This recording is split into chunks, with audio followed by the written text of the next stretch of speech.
Welcome to this second program where we're going to be talking to you about the situations where and when to use the equipment that we saw in the first program. So let's go. And now we're going to talk about the situations, the places and the times that we might want to record.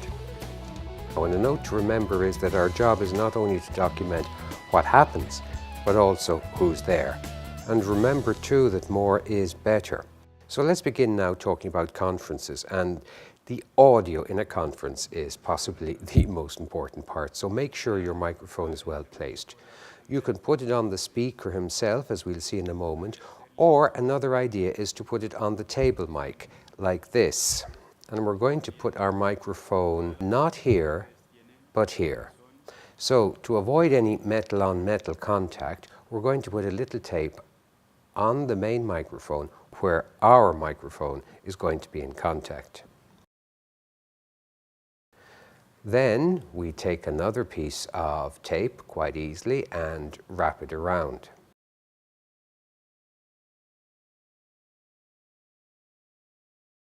Now we do have to avoid people seeing the cables too much, and as you can see they're dribbling down here, so we're going to straighten out the cable with the help of a little more insulating tape.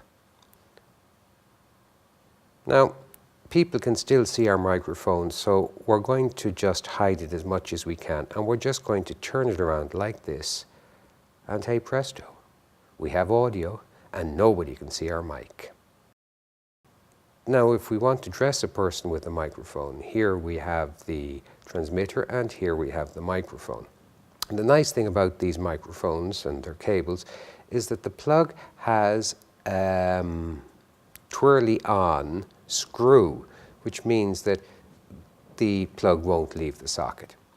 Now rather than have wires all over the place like in this case here, which looks quite terrible altogether, we're going to what we call dress the mic. Now to dress the mic means making it look as good as possible and keeping the wires out of the way. So take the mic, put the cable into the clip itself, then put it onto a person's shirt or lapel if he's wearing a jacket, and we could have it then just like that, but we're going to try and hide those wires. So here we get personal, and in goes the transmitter. We can take it out of the guy's shirt and put it in his pocket or put it onto his belt or just leave it there. There you go, a nice dressed mic. At the end then, and don't tell people I told you to do this, you can just pull everything back out again. Pull it out gently, but you can pull it out again.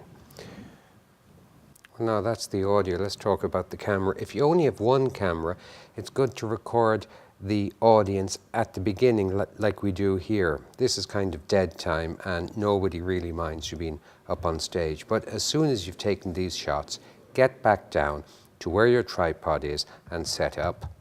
Now the camera should be in the center of the aisle with the lens level with the speaker's head.